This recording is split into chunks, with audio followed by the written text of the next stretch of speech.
Hello everyone, स्वागत है सभी का ब्राइट कॉमर क्लासेस पर।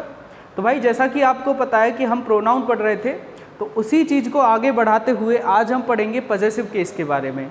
इससे पहले हमने स्टार्ट किया था काइंड्स ऑफ प्रोनाउन, जिसमें हमने पढ़ा था पर्सनल प्रोनाउन।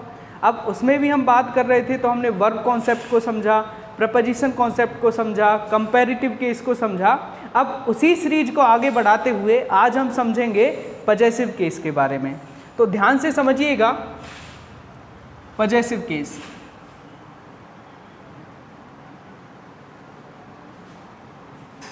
देखिए, सबसे पहले तो समझिएगा कि पजेशन वर्ड का मतलब क्या होता है। पजेशन का मतलब होता है कि अधिकार। जैसे आप किसी चीज़ पर अपना हक जमाते हैं, उसको आप क्या बोलते हैं कि आप क्या कर रहे हैं, पजेस कर रहे हैं, यानी उसको बोलेंगे पजेशन। ठीक है। अब देखिए, इसमें आपको दो चीज़ें पढ़नी है। एक होता है आपका, जैसे मैंने बोला माई हो गया, our, your, his, her, its और देयर। क्या होता है भाई? My, our, your, his, her, its और देयर। इसी तरह एक चीज़ और समझिएगा, एक होता है mine, ours, yours, his, hers और देयर्स। अब ध्यान से समझिएगा। देखो, ये जो हैं, जो हमने यहाँ लिखे, ये हैं आपके पजेसिव एडजेक्टिव। पजेसिव एडजेक्टिव क्या है भाई? पजेसिव एडजेक्टिव हैं। और ये क्या हैं? ये हैं आपके पजेसिव प्रोनाउन। पजेसिव प्रोनाउन बहुत ध्यान से समझिएगा। ऊपर वाले हमने क्या बताया भाई कि ये हैं आपके पजेसिव एडजेक्टिव, और नीचे वाले क्या हैं? Possessive pronoun. अब देखिए, अब सीरीज वाइज समझेंगे, एक एक करके मैं एक एक पॉइंट बताऊंगा बहुत अच्छे से, और आपको बहुत बेहतर तरीके से चीज़ें समझ में आएंगी। समझिएगा, एक सेंटेंस लिखता हूं भाई मैं। आई हैव लॉस्ट माई। चलो जी, सेंटेंस लिखा मैंने, आई हैव लॉस्ट माई, यानी मैं खो चुका हूं अपना। तो क्या ये सेंटेंस आपको कंप्लीट लग रहा है? क्या ऐसा नहीं लग रहा है इस सेंटेंस को पढ़कर कि इसमें ना कुछ मिसिंग है? जब आप बोल रहे हैं आई हैव लॉस्ट माई, मैं खो चुका हूं अपना। अब देखो, जब आप इतना बोल रहे हैं कि मैं खो चुका हूं अपना, तो इसमें ना एक कमी सी फील हो रही है, अंदर से लग रहा है कि ना कि कुछ अभी और रह गया है। तो हमें बताना पड़ेगा कि आप क्या खो चुके हैं अपना, बताना पड़ेगा या नहीं?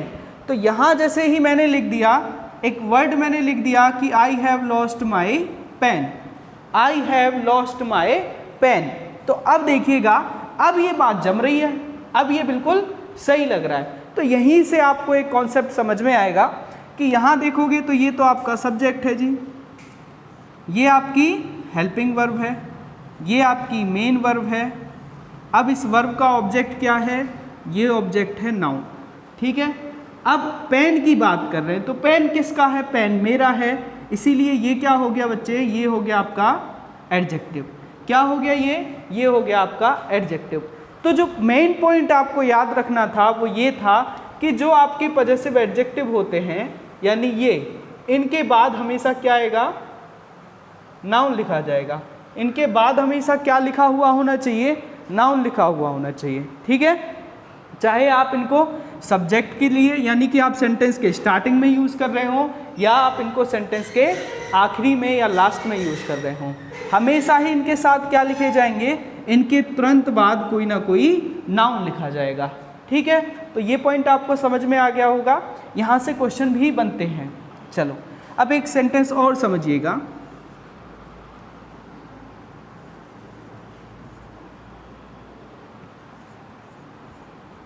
This book is my book. बहुत ध्यान से समझिएगा। ठीक है। मैंने बोला this book is my book. अब देखिएगा, अब आप अगर इस सेंटेंस को समझेंगे तो यहाँ देखेंगे, हम बात कर रहे हैं बुक की, तो बुक हो गया एक नाउन। अब बुक कौन सी? बुक ये वाली। तो ये क्या है आपका? एडजेक्टिव। दिस क्या हो गया भाई? दिस हो गया आपका एडजेक्टिव। आगे देखा आपने इज, और आगे यहाँ देखा this book is my book, this book is my book. अब आपको एक चीज़ दिख रही होगी भाई कि यहाँ ये जो नाउन है ना वो रिपीट हो रहा है, ये नाउन क्या कर रहा है, ये नाउन रिपीट हो रहा है। अब नाउन की रिपीटेशन को रोकने के लिए हम क्या यूज़ करते हैं भाई, हम यूज़ करते हैं प्रोनाउन। क्या यूज़ करते हैं, प्रोनाउन यूज़ करते हैं, ठीक है। तो इसका मतलब क्या होना चाहिए कि हमें ना इस नाउन की रिपीटेशन को रोकने के लिए कहीं प्रोनाउन यूज़ करना पड़ेगा। तो कहाँ यूज़ करें, अब मेन दिक्कत आई कि यहाँ यूज़ करें या यहाँ यूज़ करें, ठीक है। तो ध्यान से समझिएगा, देखिएगा जो आपके सामने ये लिखे हुए हैं इनको हमने क्या नाम दिया था, ये है पजेसिव प्रोनाउन, ठीक है। ये बने कैसे हैं, पजेसिव प्रोनाउन कैसे बने हैं, तो इनका जो भाई निर्माण हुआ है वो हुआ है पजेसिव एडजेक्टिव, यानी जो ये बने हैं पजेसिव एडजेक्टिव प्लस नाउन से मिलकर, पजेसिव एडजेक्टिव प्लस नाउन से मिलकर बने हैं आपके पजेसिव प्रोनाउन। बहुत ध्यान से समझिएगा, ठीक है। तो यहाँ आप देखेंगे तो ये आपको दिख रहा है ये क्या है, पजेसिव एडजेक्टिव है, ठीक। जैसे मैंने बोला माई बुक, माई बुक, तो माई प्लस नाउन मिलकर क्या बना देगा, एक प्रोनाउन बनाएगा माइन। क्या बोला जी, माई प्लस नाउन मिलकर क्या बना देगा, माइन बना देगा। इसी तरह अवर प्लस कोई भी नाउन लिखेंगे उसके साथ वो क्या बनाएगा, वो बना देगा अवर्स, ठीक है। इसी तरह आगे की चीज़ें चलती रहेंगी। अब समझिएगा हमने क्या बोला कि पजेसिव एडजेक्टिव प्लस नाउन मिलकर क्या बना देंगे, ये बना देंगे पजेसिव प्रोनाउन। देखिए अब इसी सेंटेंस को मैं फिर से लिखता हूँ। यहाँ मैंने लिख दिया दिस बुक इज, अब देखो इसकी रिपीटेशन को हटाता हूँ मैं। जब मैं बुक की रिपीटेशन को हटाऊंगा तो ये क्या है, पजेसिव एडजेक्टिव है प्लस नाउन, ये दोनों मिलकर ही क्या बना देंगे, ये बना देंगे भाई पजेसिव प्रोनाउन। तो मैंने क्या लिख दिया, this book is mine, this book is mine, ठीक है। तो अब हमने क्या बोला, दिस बुक इज माइन। अब देखो अब क्या यहाँ पर रिपीटेशन हो रही है, नहीं हो रही। अब रिपीटेशन को हटाने के लिए ही हमने क्या यूज़ कर लिया, प्रोनाउन यूज़ कर लिया। ये क्या है, ये प्रोनाउन है, क्या है भाई, ये प्रोनाउन है, ठीक है। इसका मतलब ही क्या है, माइन बुक, माइन का मतलब ही क्या है यहाँ पर, माई बुक। यानी जब आप सेंटेंस बोल रहे हैं दिस बुक इज माइन, तो ये जो माइन है इसमें छिपा हुआ है माई बुक। बात समझ में आई। चलो एक सेंटेंस और समझिएगा यहाँ पर।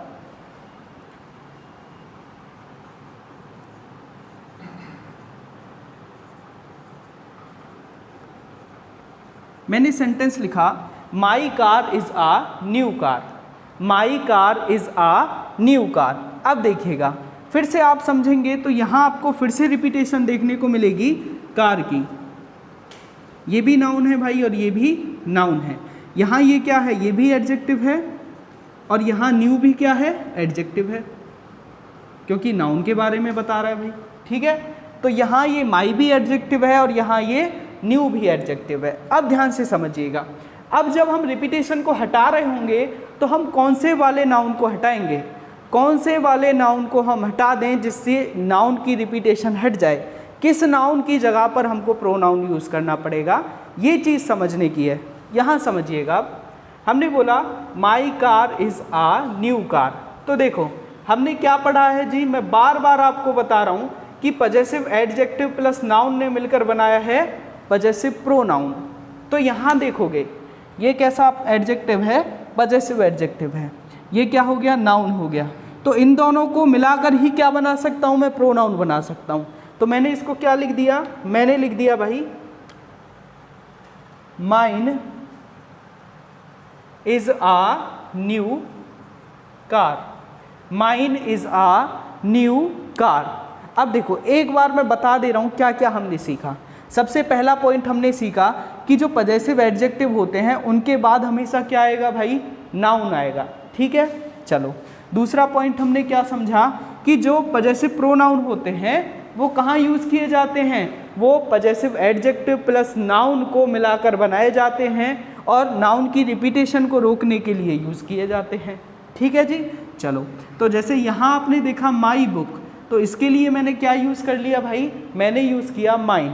इसी का मतलब क्या है, इसका मतलब ही है माई बुक। ठीक है, अब देखो, अब इसके बाद मुझे बुक लिखने की कोई आवश्यकता नहीं है भाई, यहाँ मुझे बुक लिखने की कोई ज़रूरत नहीं है क्योंकि इसमें ही बुक इंक्लूड है। तो दूसरा पॉइंट क्या समझ में आएगा कि इसके बाद किसी भी नाउन की आवश्यकता नहीं है, इसके बाद हमें कोई नाउन लिखने की आवश्यकता नहीं है। ठीक है जी, चलो तीसरा पॉइंट क्या रहेगा कि यहाँ देखेंगे आप, यहाँ आप देख रहे हैं तो ये क्या है, किसी भी वर्ब के बाद लिखा जा रहा है। ठीक है, यहाँ देखोगे वर्ब से पहले लिखा जा रहा है, इसका मतलब ये जो होंगे ये सब्जेक्ट भी हो सकते हैं और ऑब्जेक्ट भी बन सकते हैं, सब्जेक्ट के रूप में भी काम कर सकते हैं और ऑब्जेक्ट के रूप में भी काम कर सकते हैं।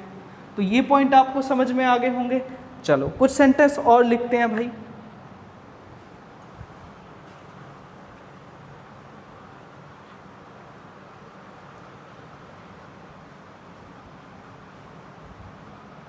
चलिए देखिएगा,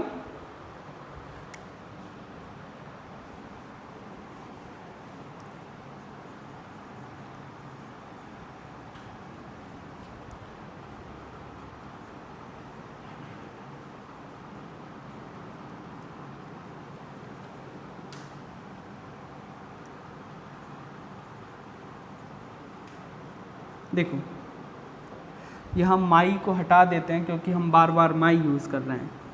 मैंने यूज़ कर लिया योर बुक्स।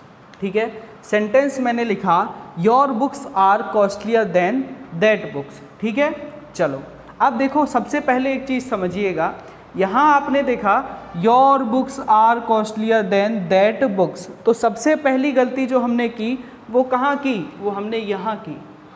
ये देखा आपने कैसा नाउन है, प्लूरल काउंटेबल नाउन है, और दैट का यूज़ करते हैं हम सिंगुलर काउंटेबल नाउन के साथ। ठीक है, तो यहाँ क्या होना चाहिए भाई, यहाँ सबसे पहले आप यूज़ करेंगे दीज बुक्स या दोज बुक्स, तो हमने क्या लिख दिया, दोज बुक्स लिख दिया। ठीक है जी, चलिए अब समझिएगा ध्यान से, हमने बोला योर बुक्स, तो सबसे पहले बुक्स देखा, तो बुक्स क्या है, एक नाउन हो गया।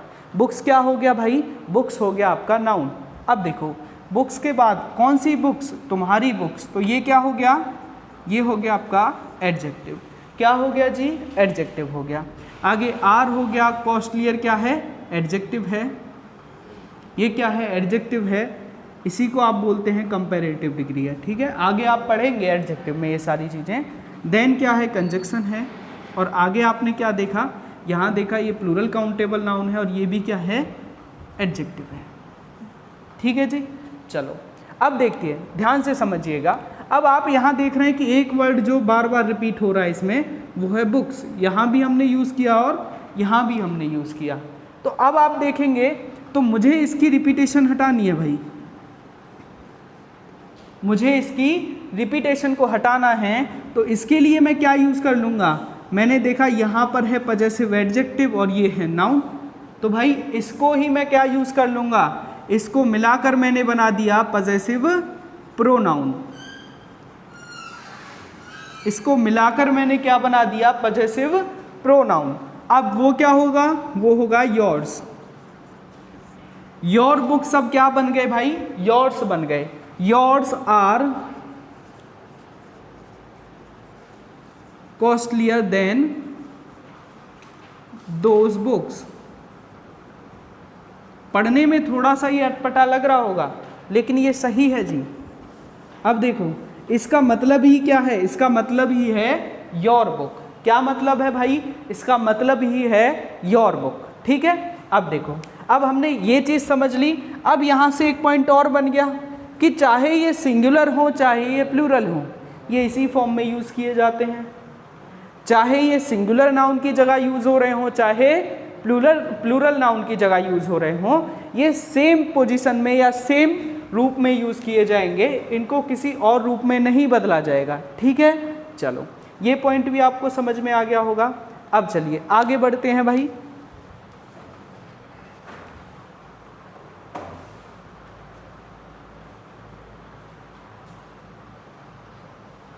देखो एक वर्ड जिसमें आपको डाउट हो सकता है, जो आपको परेशान कर सकता है, जैसे मैंने यहाँ एक सेंटेंस लिखा,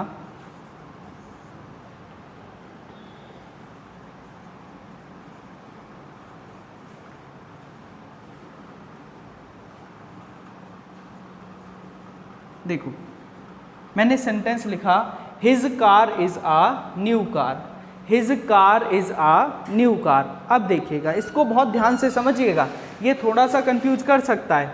तो यहाँ आप देख रहे हैं कि ये क्या है, पजेसिव एडजेक्टिव है, और ये क्या है भाई, ये है आपका पजेसिव प्रोनाउन।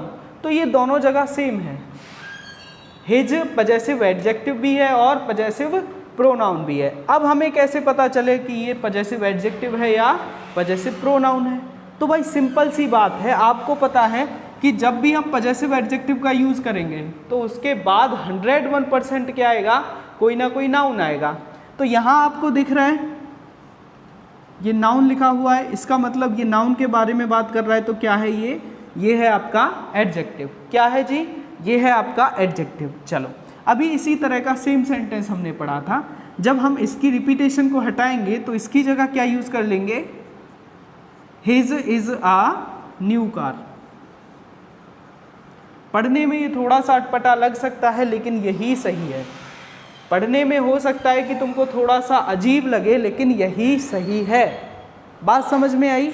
एक बार मैं फिर से रिपीट करा दे रहा हूँ। देखो भाई, अगर तुम्हें रटने से बचना है, अगर इंग्लिश को कॉन्सेप्चुअली समझना है, तो थोड़ा सा दिमाग तो लगाना पड़ेगा। अगर आप खुश हैं कि हाँ जी हम तो रट कर ही काम चला लेंगे, तो फिर वो आपकी इच्छा है। अगर आपको बचना है कि चीज़ें रटनी ना पड़ें, हमें मैथ की तरह इंग्लिश भी समझ में आ जाए, तो उसके लिए थोड़ी सी मेहनत लगेगी, दिमाग की थोड़ी सी कसरत तो करनी पड़ेगी। समझिए क्या बोला हमने। सबसे पहला पॉइंट कि जो पजेसिव केस है उसमें हमें दो चीज़ें पढ़नी है, एक हो गया पजेसिव एडजेक्टिव, दूसरा हो गया पजेसिव प्रोनाउन। ठीक है, पजेसिव एडजेक्टिव की बात की तो इसके साथ हमेशा क्या आएंगे, नाउन लिखा रहेगा। इसके बाद हमेशा और हमेशा कोई ना कोई नाउन लिखा रहेगा। लेकिन जब हम बात करेंगे पजेसिव प्रोनाउन की, तो पजेसिव प्रोनाउन जो होंगे उनके बाद कोई नाउन देखने को नहीं मिलेगा। क्यों नहीं मिलेगा? क्योंकि पजेसिव एडजेक्टिव प्लस नाउन मिलकर क्या बना देंगे, पजेसिव प्रोनाउन बना देंगे। बात समझ में आई? ठीक है, हमने यहाँ बताया पजेसिव एडजेक्टिव प्लस नाउन मिलकर क्या बना रहे हैं, पजेसिव प्रोनाउन बना रहे हैं। इसीलिए इसके बाद क्या नहीं आएंगे, नाउन नहीं आएंगे। ठीक है, चलो अब दूसरा हमने बताया कि ये भाई सब्जेक्ट और ऑब्जेक्ट दोनों की तरह काम कर सकते हैं। तीसरी बात समझ लीजिए, ये जो हो सकते हैं ये सिंगुलर और प्लूरल दोनों तरह से काम करेंगे, सिंगुलर और प्लूरल दोनों तरह से काम करेंगे। ठीक है, चलो एक सेंटेंस और मैं आपको समझा देता हूं, उसके बाद फिर हम आगे बढ़ेंगे इसमें। चलिए देखिएगा, एक सेंटेंस और लिखा मैंने,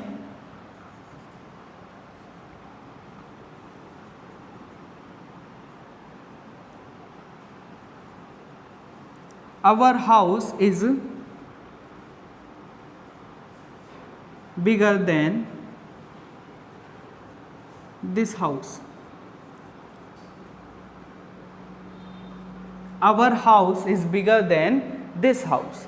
इसको एक बार वीडियो को रोकिएगा, फिर खुद से ट्राई कीजिएगा कि क्या आपको ये चीज़ समझ में आई है अब तक, क्या आप इसको खुद से कर पा रहे हैं। उसके बाद अगर फिर से आप नहीं कर पा रहे हैं, फिर भी आपको लग रहा है कि अभी नहीं समझ में आया है, तो वीडियो को दोबारा से देखिएगा। ठीक है, जब तक चीज़ों को मत छोड़िए जब तक कि आप 100% सीख नहीं जाते हैं।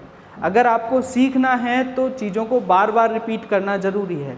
ठीक है, चलो समझिएगा, our house is bigger than this house. तो यहाँ क्या हो रहा है, यहाँ आपको एक वर्ड बार बार रिपीट होता हुआ देखने को मिल रहा है, हाउस, और जो क्या है, नाउन है भाई। क्या है जी, नाउन है। ठीक है, ये दोनों क्या हैं, नाउन हैं। इसका मतलब अब इस नाउन की रिपीटेशन को हमें रोकना चाहिए, यानी नाउन की रिपीटेशन को हमें रोकना पड़ेगा। इसके लिए अब क्या करें, क्या इसकी जगह कोई प्रोनाउन आ जाएगा? तो आप बोलेंगे नहीं आएगा जी। क्यों नहीं आएगा? क्योंकि आपने पढ़ाया है कि पजेसिव एडजेक्टिव प्लस नाउन मिलकर ही क्या बनाएंगे, पजेसिव प्रोनाउन बनाएंगे। तो यहाँ समझिएगा, ये क्या है, नाउन है, ये क्या है, एडजेक्टिव है। कैसा एडजेक्टिव है जी, पजेसिव एडजेक्टिव है। तो इसकी जगह मैं क्या यूज़ कर सकता हूँ, मैं प्रोनाउन यूज़ कर सकता हूँ। कौन सा, possessive pronoun. Our plus noun मिलकर क्या बनाएंगे, अवर्स। क्या बनाएंगे, अवर्स। ये देखो जी, ours is bigger than that house, या this house, sorry, than this house. ये चीज़ आपको समझ में आई? ठीक है जी। चलो, अच्छा, इसी को आप दूसरी तरीके से भी समझ सकते हैं। मान लो मुझे यहाँ यूज़ ना करके मुझे यहाँ करना है, तो मैं क्या कर सकता हूँ? देखो, मैं इसको मिटा रहा हूँ। अब मैंने बोल दिया this house is bigger than, यहाँ लिख दिया मैंने her house, this house is bigger than her house. तो इस कंडीशन में सेंटेंस क्या हो जाता? तो ये सेंटेंस हो जाता जी आपका कि this house is bigger than hers. बात समझ में आई? यहाँ पजेसिव एडजेक्टिव प्लस नाउन ने मिलकर क्या बना दिया? पजेसिव प्रोनाउन बना दिया। ठीक है, चलो आगे समझते हैं जी। देखो, चीज़ें बहुत आसान है, बस आपके अंदर सीखने का जज्बा होना चाहिए। ऐसा कुछ है नहीं कि आप सीख नहीं पाओगे। चलिए, एक बहुत बेहतरीन कॉन्सेप्ट आपको मैं समझाता हूँ, ध्यान से समझिएगा।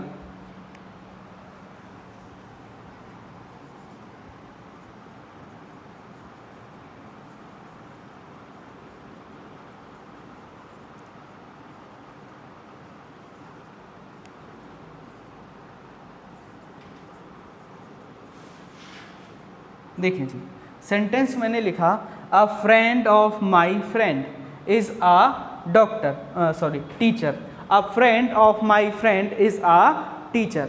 अब ध्यान से समझिएगा, जब मैं यहाँ बात कर रहा हूँ तो मैं क्या कहना चाह रहा हूँ आपसे? तो मैं सीधा सा कहना चाह रहा हूँ कि मेरे दोस्तों में से जो एक दोस्त है, मेरे दोस्तों में से जो एक दोस्त है वो क्या है? वो एक टीचर है। ठीक है, तो इसका मतलब मैं क्या कर रहा हूँ? अपने दोस्तों में से ही एक दोस्त के बारे में बात कर रहा हूँ। तो सबसे पहले समझिएगा कि क्वेश्चन में एरर कहाँ बन सकता है। ये जो ऑफ है ये दिखा रहा है यहाँ पर सिलेक्शन। क्या दिखा रहा है जी? ये दिखा रहा है सिलेक्शन को। ठीक है, अब जब आप सिलेक्शन की बात कर रहे हैं, यानी कि जब आप सेलेक्ट करते हैं, तो क्या आप किसी एक चीज़ में से सेलेक्ट करेंगे या एक से ज़्यादा में से? तो सिंपल सी बात है कि हमेशा ज़्यादा में से ही सेलेक्ट किया जाता है। तो सीधी सी बात याद रखिएगा कि जब भी ऑफ सिलेक्शन की बात करेगा तो इसके बाद हमेशा प्लूरल काउंटेबल नाउन या अनकाउंटेबल नाउन होंगे। ठीक है जी। चलो, अब दूसरी बात समझिएगा, यहाँ देखिएगा, अब देख रहे हैं कि यहाँ फ्रेंड की रिपीटेशन हो रही है। ठीक है, फ्रेंड की रिपीटेशन हो रही है, तो इसके लिए हम क्या कर सकते हैं? क्या हम इसको चेंज कर सकते हैं? तो बिल्कुल चेंज कर सकते हैं जी। मैंने क्या बोल दिया? मैंने बोल दिया अ friend of mine is a teacher. A friend of mine is a teacher. तो ये बात समझ में आई जी? बिल्कुल समझ में आ गई होगी कि यहाँ माई प्लस क्या है? नाउन है। माई प्लस नाउन ही क्या बना देगा? माइन बना देगा। अब देखो, माइन अगर सेंटेंस आपको ऐसे देखने को मिल रहा है, ठीक है, तो एग्जाम में तो ऐसे ही पूछा जाएगा भाई। तो आपको ये समझ में आना चाहिए कि इसके दो मतलब हो सकते हैं। एक क्या कि माई फ्रेंड, एक तो हो सकता है कि माई फ्रेंड, क्योंकि इसका जो है माइन सिंगुलर हो चाहे प्लूरल हो सेम फॉर्म में यूज किया जाएगा। माई फ्रेंड हो सकता है, दूसरा माई फ्रेंड्स हो सकता है जी। एक हो सकता है माई फ्रेंड, दूसरा क्या हो सकता है? My friends. तो सीधी सी बात है, जब हम सिलेक्शन की बात कर रहे हैं तो एक में से सेलेक्ट नहीं करेंगे तो ये नहीं हो सकता। इसका मतलब यहाँ क्या था? यहाँ होता माई फ्रेंड्स। ठीक है, ये पॉइंट आपको बहुत अच्छे से समझ में आ गया होगा। अब देखिएगा, एक सेंटेंस से और मैं आपको समझाऊंगा, उसके बाद ये कॉन्सेप्ट समाप्त हो जाएगा। एक चीज़ और समझिएगा,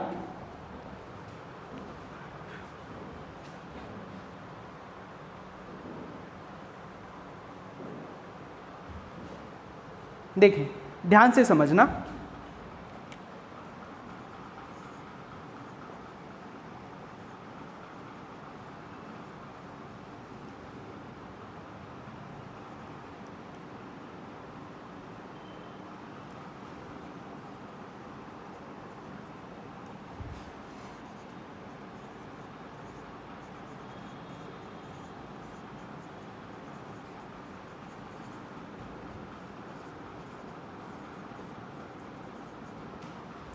देखो अब ध्यान से समझिएगा, अभी आपको थोड़ा सा कन्फ्यूजन होगा, लेकिन मैं एक ऐसा सेंटेंस, लाजवाब सेंटेंस आपको बताऊंगा कि आपके दिमाग से सारे कन्फ्यूजन हट जाएंगे।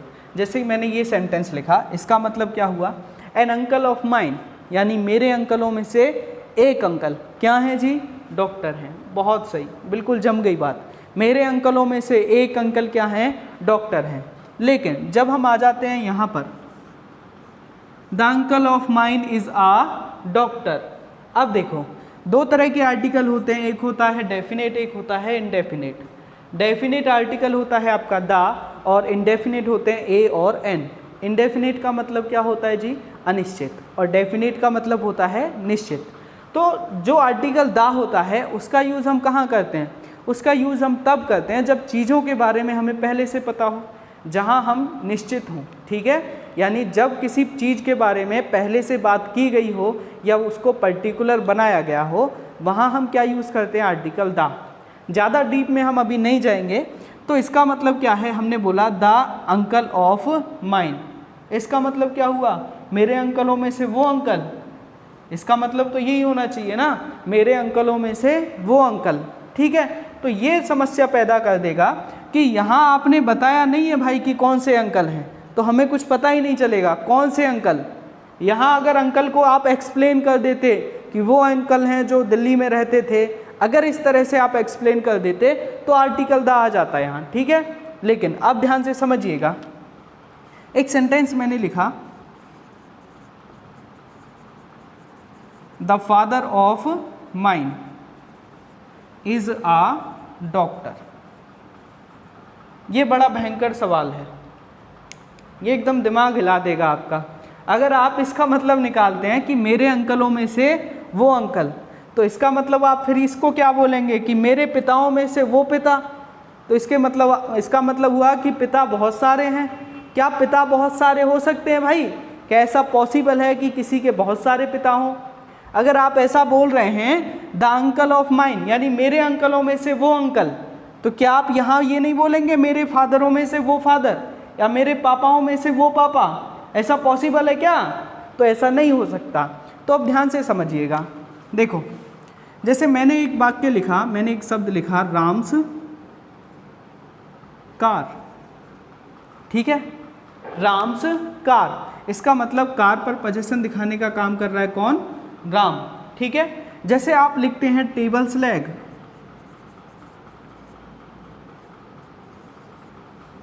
टेबल्स लेग, तो आप इसको और क्या लिख सकते हैं? आप इसको ऐसे नहीं लिखते, आप इसको लिखते हैं a leg of the table, a leg of the table, ठीक है। इसी तरह आप इसको भी तो लिख सकते हैं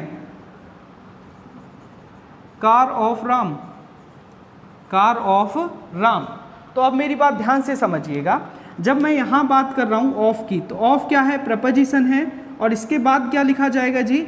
इसके बाद लिखे जाएंगे ऑब्जेक्ट। क्या लिखा जाएगा? ऑब्जेक्टिव केस, ठीक है। तो आप यहाँ जो कहना चाह रहे हैं, आप कहना चाह रहे हैं कि मेरे अंकल क्या हैं? डॉक्टर हैं। मेरे अंकल क्या हैं? डॉक्टर हैं। तो आप यहाँ पर माइन नहीं, आप लिखेंगे द अंकल ऑफ मी, यानी मेरे जो अंकल हैं वो क्या हैं? डॉक्टर हैं। इसी तरह यहाँ आप क्या बोलेंगे? The father of me. अब देखो, अब मैं एक आसान सी बात आपको बता देता हूँ, ये चीज़ शायद आपको समझने में अभी थोड़ी सी दिक्कत होगी, तो आप बार बार इस वीडियो को देखिएगा। 2-3 बार जब आप इस चीज़ को अच्छे से समझेंगे तो आपको ये आसानी से समझ में आ जाएगी। अब देखो, एक छोटी सी बात मैं आपको बताता हूँ, उससे ये सारा डाउट क्लियर हो जाएगा।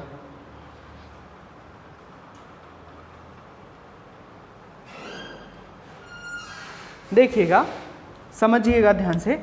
मैंने क्या बोला? मैंने बोल दिया कि अगर आप यूज़ कर रहे हैं आर्टिकल ए या एन, आर्टिकल ए या एन, इसके साथ आप कोई नाउन लिखेंगे जी, इसके साथ आप कोई नाउन लिखेंगे। फिर आप सिलेक्शन के लिए क्या लिख रहे हैं? ऑफ का यूज़ कर रहे हैं। इसके बाद आप लिख सकते हैं पजेसिव प्रोनाउन। क्या लिख सकते हैं? पजेसिव प्रोनाउन का यूज़ कर सकते हैं। लेकिन जब हम बात करेंगे आर्टिकल द की, जब आपको लिखा हुआ देखने को मिले आर्टिकल द और उसके बाद कोई नाउन देखने को मिले, फिर ऑफ लिखा हुआ है, तो आप यहाँ पजेसिव एडजेक्टिव का यूज़ नहीं करेंगे, आप यहाँ सिंपली लिखने का काम करेंगे ऑब्जेक्टिव केस। अब ऑब्जेक्टिव केस तो आपको पता होंगे क्योंकि ये चीज़ हम पहले पढ़ चुके हैं, ठीक है। तो उम्मीद करता हूँ भाई आपको ये क्लास बहुत अच्छे से समझ में आएगी। तो एक बार आपको क्या करना है, इस वीडियो को बहुत अच्छे से शेयर करना है, सभी लोगों तक पहुँचाना है। देखो जब तक आप लोगों का सपोर्ट नहीं रहेगा तो क्लासेस हम रेगुलर नहीं दे पाएंगे, क्योंकि हमारी भी इच्छा नहीं करती है, जब आप नहीं देखेंगे तो हमारा भी मन नहीं करेगा कि हम डेली आपको क्लास दें। तो जितना सपोर्ट आप लोग हमें दिखाएंगे उतना ही प्यार भाई हम आपको वापस करेंगे। आपको डेली से डेली वीडियो मिलेंगे, फिर अच्छा कंटेंट हम आपको दे रहे हैं, ठीक है। यही कर सकते हैं भाई, आपको अच्छे से पढ़ा सकते हैं, लेकिन आपकी भी कुछ रेस्पॉन्सिबिलिटी बनती है, ठीक है। तो मिलते हैं आपसे जल्दी ही। इस वीडियो को शेयर करिएगा और चैनल को सब्सक्राइब करिएगा। Thank you so much.